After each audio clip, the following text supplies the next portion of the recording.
The whole world knew him as Atticus Finch, the calm father on the porch, the man who always seemed to know the right thing to do, even when doing it cost him something. For most of the 20th century, Gregory Peck was cinema's idea of the perfect dad, steady, decent, unshakable. But the real man behind that image lived a very different story at home. He buried one of his own children. He watched another walk into a war he was publicly protesting. And when the cameras finally stopped rolling, his 5 kids scattered so far from Hollywood that most people never realized who their father was. One of them took his own life at 30, and Gregory called it the thing he never got over. One of them shipped out to Vietnam, then spent the next few decades pulling homeless veterans off the sidewalk. One of them ran for Congress twice, and lost both times to another actor.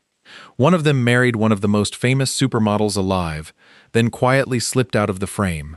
And one of them turned her camera on cults, on survivors, and eventually on her own father. Their names were Jonathan, Stephen, Carey, Anthony, and Cecilia, the 5 children of Gregory Peck. And to understand how far they each traveled from the man on the movie posters, you have to start with the one whose loss the whole family carried for the rest of their lives. Jonathan. Jonathan Peck was born in the summer of 1944, the first child of Gregory and his first wife, Greta Kukkonen. He was the eldest. The one who came before the fame really swallowed everything. And for a while, it looked like he was building a life entirely his own. He was fast. In high school, he became a champion runner. The kind of kid who could have coasted on his father's name and instead went out and earned things on his own 2 feet. When he finished school, he didn't chase the family business at all. He joined the Peace Corps. He went to Occidental College. He seemed determined to be Jonathan, not the son of somebody. Then he found journalism, and it fit him. He worked in radio at KNX in Los Angeles for a few years. He reported on camera for UPI. He spent time at a television station up in Santa Maria. By the mid-70s, he was a young broadcaster with a real future in front of him, doing serious work that had nothing to do with red carpets. And then, on a June day in 1975, it all stopped. Jonathan died at his home in Santa Barbara from a self-inflicted gunshot wound. He was 30 years old. His death was ruled a suicide. His father tried to make sense of it publicly, the way grieving people sometimes do. Gregory said his son had been worn down by overwork, by the end of a relationship, and by an illness he'd been quietly living with. There was no single reason anyone could point to. There rarely is. What we do know is what it did to the man everyone thought was invincible. Gregory Peck called it the most painful thing that ever happened to him. He reportedly stepped away from work for close to 2 years afterward. Think about that. The actor the world trusted to hold everything together on screen could not hold this. No script, no third act. Just a father who lost his boy and never fully found his way back from it. That grief hung over the whole family for decades, and in a strange way, it makes everything his brothers and sister did next feel a little more understandable. Because after a loss like that, you start to see why the rest of them wanted lives that were quieter, steadier, and further from the noise. The next brother chose the loudest path imaginable. He walked straight into a war. Stephen Peck was born in 1946, the second of Gregory and Greta's 3 sons. He grew up around film, and for a while he thought that might be his world too. He studied film at Northwestern University and graduated in 1968. That was the wrong year to graduate if you wanted a peaceful start to adult life. He was drafted into the Marines almost immediately. There's a real tension worth sitting with here. His father was one of the most outspoken opponents of the Vietnam War in all of Hollywood. Gregory Peck landed on President Nixon's enemies list, partly for that kind of thing. But when his own son put on the uniform, he didn't lecture him. He backed him completely. He was against the war and for his boy at the same time, and he never treated those as a contradiction. Stephen served as a first lieutenant in the 1st Marine Division. He was a forward observer outside Da Nang, one of the most dangerous jobs a person could have out there. He earned the Navy Commendation Medal. He left the Corps in 1971 and came home. But here's the thing about coming home from a war. Sometimes your body arrives years before the rest of you does. For a long time, Stephen didn't really talk about Vietnam. Then, decades later, he picked up a camera and started making documentaries about the very thing he'd tried to leave behind. He directed films about combat and about veterans, including one called Far From Home, about homeless vets living on the beach in Venice, California. And making that film changed the whole direction of his life. He realized that pointing a camera at a problem wasn't the same as solving it. He was watching these men suffer through a lens, and he decided watching wasn't enough. So in his 50s, he went back to school. He earned a master's degree in social work from USC in 1997. He walked the streets of West Los Angeles as an outreach worker, personally finding veterans who were sleeping outside and connecting them with help. And in 1996, he joined an organization called US Vets. He never left. He became its CEO in 2010 and built it into the largest nonprofit in the country dedicated to homeless veterans, serving thousands of people every single day. He led it all the way until he retired, at the very start of 2025, staying on afterward as a senior advisor because he simply wasn't done. The son of Atticus Finch spent his life on the people. Almost nobody was watching. There's something fitting about that. And the acting name did survive in his branch of the family, just one generation down. Stephen's son is Ethan Peck, the actor you might recognize as Spock in the recent Star Trek series. Quiet proof that the old Hollywood thread never fully snapped. It just went underground for a while. The next brother tried to serve in a different way, not on a battlefield. In Washington, Carey Paul Peck was born in 1949, the youngest of the three sons from Gregory's first marriage. If any of the children were going to inherit their father's politics, it was Carey. Gregory Peck was a lifelong Democrat and a genuinely political man. People floated his name to run against Ronald Reagan for governor of California at one point. He always said no. He had no interest in running for office himself, but he encouraged his son to try, and Carey did. He built the kind of resume that points straight at public life. He went to Georgetown. He joined the Peace Corps. He worked in the Washington office of Senator Claiborne Pell, focusing on education policy. Then he came home to California and ran for the United States House of Representatives. He ran in 1978, and he ran again in 1980. Both times he was the Democratic candidate for California's 27th district. Both times he lost by a painfully thin margin, and both times he lost to the same man, a Republican named Bob Dornan, who happened to be a former actor himself. Let that sink in for a second. The son of one famous actor kept losing his elections to another actor. You honestly could not make it up. The second race got ugly, too. In 1980, Dornan accused Peck of taking illegal campaign donations. It became a whole thing. A federal investigation eventually cleared Carey completely,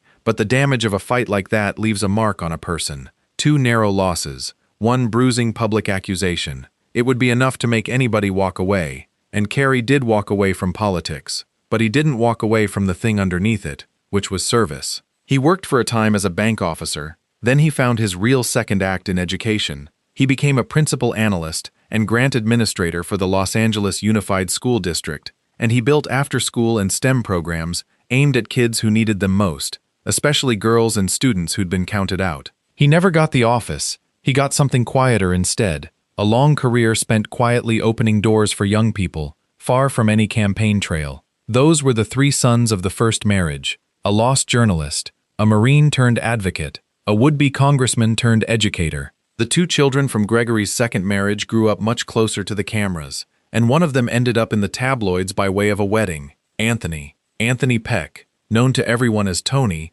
was born in 1956. He was the first child of Gregory's long second marriage to the French journalist Véronique Pisani. Of all 5 kids, Tony grew up the deepest inside Hollywood. He spent summers on his father's film sets. He absorbed that world from the inside, and he trained seriously as an actor. When he stepped in front of the camera himself, he did real work, even if he never became a household name. He acted in Sliver in 1993. He was in the 1986 film Pirates. He appeared opposite Brooke Shields and Brenda Starr, and he starred in a cable mystery series called Hollywood Detective. He was a working actor, the kind who shows up, does the job, and doesn't necessarily end up on a magazine cover. His wife, on the other hand, was on every magazine cover there was. In November of 1990, Tony married the supermodel Cheryl Tiegs. She was one of the most famous faces on the planet at the time. They'd actually first met years earlier at his sister Cecilia's birthday party. They had a son together, Zachary, born in 1991.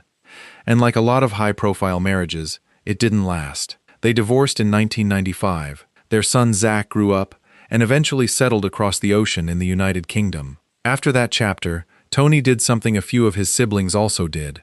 He stepped out of the spotlight and moved behind the camera. He started writing and producing instead, working on films like Free Money and other projects where his name sat in the credits rather than on the poster. And here's a small myth worth clearing up, because you'll see it repeated online all the time.